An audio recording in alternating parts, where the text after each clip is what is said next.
Hello, everybody, and welcome back to College Football Corner. The final week of the regular season is upon us. Rivalry week is right here, right in front of our faces, and we're so excited. We're going to be getting into all of those games. But before we do that, we want to talk about Michigan State and Ohio State. Now, Joe, when you really look at this game, it was Ohio State's chance to get the first quality win right before having to go to Michigan, and this was going to maybe even put them back into the top two, maybe reclaim the top spot.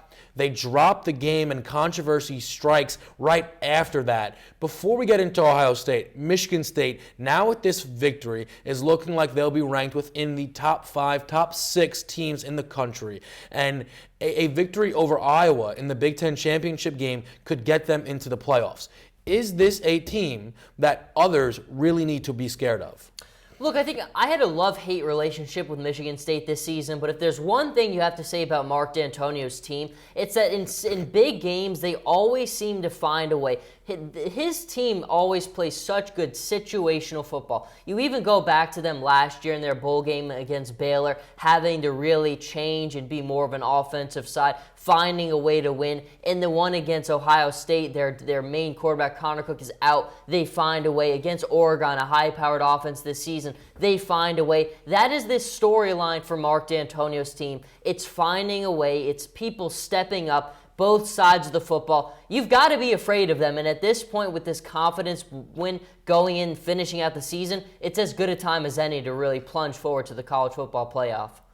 Well, Michigan State, they knock off Ohio State and kind of send them into a spiral. Right after the game is over, both Cardale Jones and Ezekiel Elliott admitting that they're done there, they're moving on to the NFL, and not really in the most quiet of fashion, especially Ezekiel Elliott, very upset with the play calling and the way things ended for them.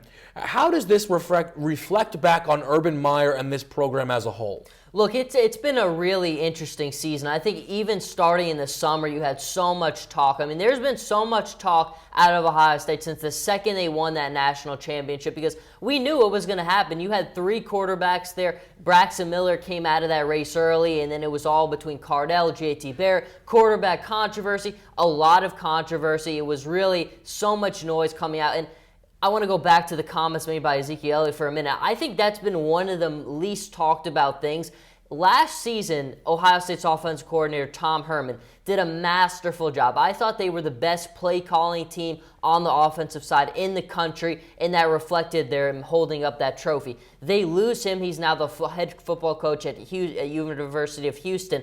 They never found a replacement for him. Their play calling all season has been inconsistent. They've never really developed a real rhythm on the offensive side of the football. It was at its most evident in this game against Michigan State. I think Tom Herman's departure was as much of a problem for Ohio State this year as anything.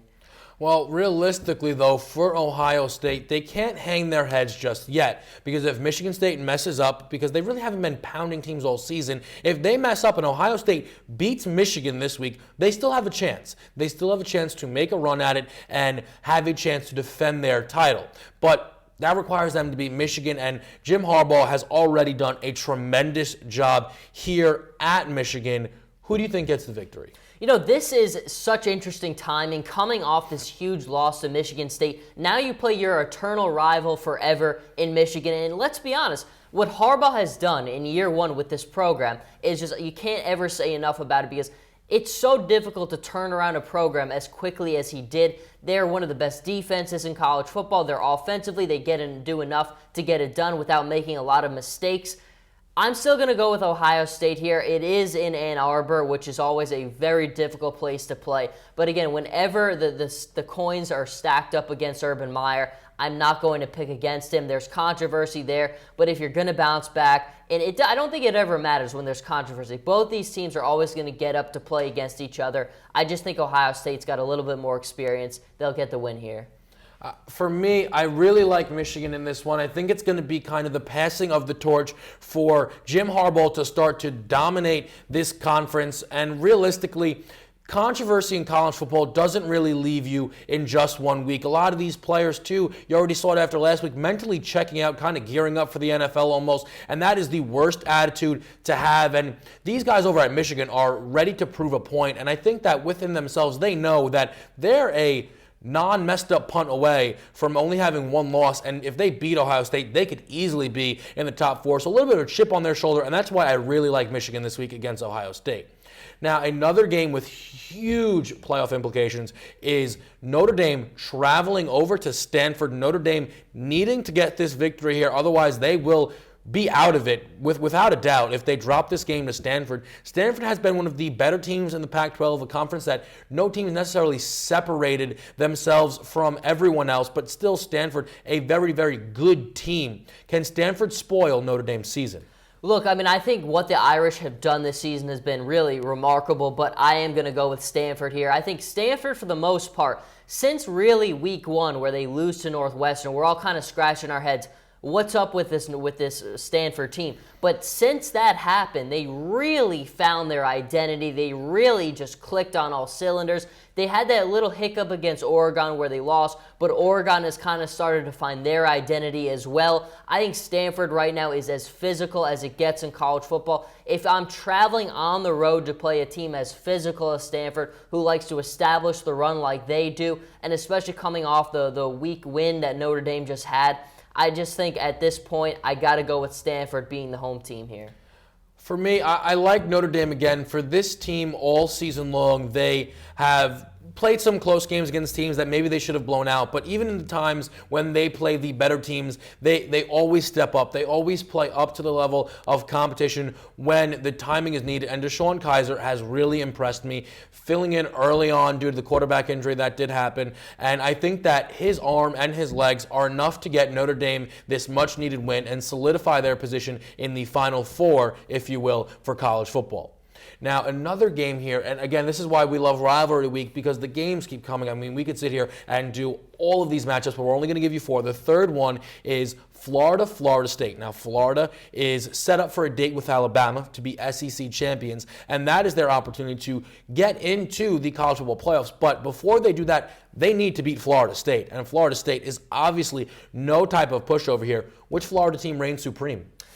I'm going to go with the Gators here. Now, here's the thing that really always has worried me all season about the Gators. I think they don't have an offense. It's very true. Treon Harris is just, I can't watch him at some point. Some points he's just unwatchable with that Florida offense. They really struggle. But as much as their offense struggles, it's just more of a testament to how good their defense is. Their defense has shut down opponents all season. They are very big up front. They do a great job at creating turnovers, being in the right places at the right times, making adjustments on the fly.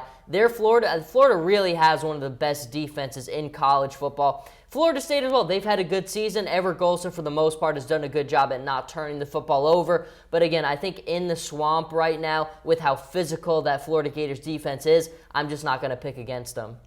Well, sometimes in college football, we openly admit that we pick teams to win not based on the talent on the field, but sometimes based on a coach. Plenty of times we refuse to go against Nick Saban and go against Urban Meyer. And this week, I'm not going to go against Jimbo Fisher. He is a man that has been very dominant in his time, and I just think that his team will get this victory to close their season out on the high note. Florida has been just an up-and-down team with a lot of wins that haven't necessarily been all too impressive, and I could very well see this team kind of overlooking Florida State, saying, hey, we have Alabama, and trying to get ready for that one, not realizing just how important this game against Florida State is. I think Florida State plays spoiler and does end their season on a high note. Now, the final game we want to talk about, another in-state game here, Oklahoma State. Oklahoma State's opportunity to really be in the top 4 spoiled last week. Oklahoma, though, still with an opportunity to get in there. Which Oklahoma team gets the job done? This one is going to be as big as it gets. Playoff implications, just you can't even say how big these playoff implications are. The one thing you know that's going to happen in this one is there's going to be a lot of points scored. Both of these defenses really are just going to have to sit back there and really watch the pass, because both these quarterbacks love to throw the football down the field. I think in this one, the only way you can really kind of get a good feel for who you think is going to win is who's hotter right now and who's not. And at this point, I think Oklahoma, ever since that loss to Texas, again, sometimes in college football, you get that loss, that bad, ugly loss out of the way early, and then you really build off of your identity from that point. I think that's happened to a lot of these top teams, and Oklahoma is one of them. Baker Mayfield especially has really found what he wants to do. He knows how he has to command this offense. I am going to take Oklahoma to win this one and solidify their spot in the college football playoff. I definitely agree with you that Oklahoma gets a victory here, and I think it's behind Baker Mayfield. But not only that, you mentioned it's going to be an offensive battle, but if you had to rely on one defense to step up, I look towards Oklahoma's defense as the one who has a better chance to do that. And even if it's a shootout, I trust Baker Mayfield much more with the ball in his hands. The one area I will say I do disagree is I'm not sure if this win is enough to put Oklahoma into the college football playoffs, but we'll just have to see how those things shake out. Join us next week on College Football Corner. Kevin Walsh, Jersey Joe Archino. We'll see you guys next time.